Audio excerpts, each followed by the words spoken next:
фотонапонски и ветерни електрани, гасна когенеративна централа и батериски системи за складирање струја. Ова се енергетските објекти што државата ги најави дека ќе се градат во следниот период и ги нарече најголем инвестицијски циклус досега во енергетиката, а се дел од годишниот план за изградба на енергетски објекти кои ги усвои владата.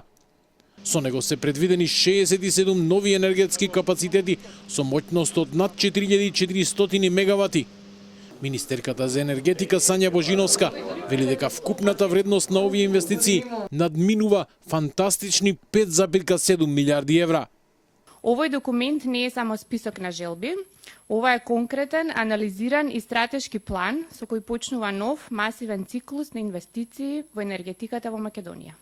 Зборуваме за инвестиции кои ќе ја трансформираат нашата енергетска слика, ќе обезбедат стабилност и ќе ја зацврстат нашата енергетска независност. Зборуваме за инвестиции кои ќе бидат направени од страна на приватниот сектор и ЕСМ вклучувајќи го од страна на над 97 различни компании. Од друга страна, енергетски експерт со кој разговараше телевизија 24, а кој сакаше да остане анонимен, предупредува дека планот е нереален и е во спротивност со важечката стратегија за развој на енергетиката. Според него, државата веќе има повеќе капацитети од колку што троши, а преносната мрежа не е подготвена да издржи илјадници нови мегавати, што може да доведе до чести исклучувања и нестабилност. Приоритети се инвестиции во преносната мрежа и изградба на нови трафостаници и далеководи, смета нашиот извор. Во април годинава со инсталирани фотонапонски централи од 1000 мегавати, министерката укажуваше дека поради непланското градење, целиот систем бил во опасност и пред распад и поради тоа фотонапонските централи беа исклучувани од мрежа.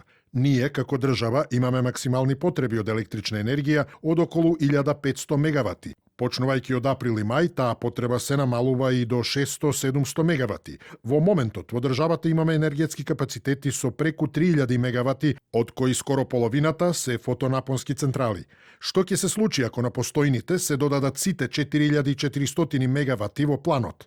Дали воопшто некој правил анализи за потребите од енергија во државата, во регионот и тие инвеститори, каде ќе ја продаваат струјата? Ова ги доведува во опасност и постојните капацитети, бидејќи им се зголемува можноста за постојани исклучувања од мрежа заради стабилноста на истата.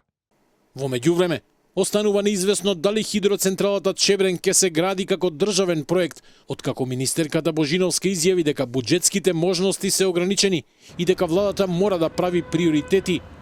Таа рече дека интерес за проектот има јапонска компанија и француската ЕДФ и дека во наредните месеци ќе се разгледуваат финансиските опции за инвестиција на 1 милиарда евра.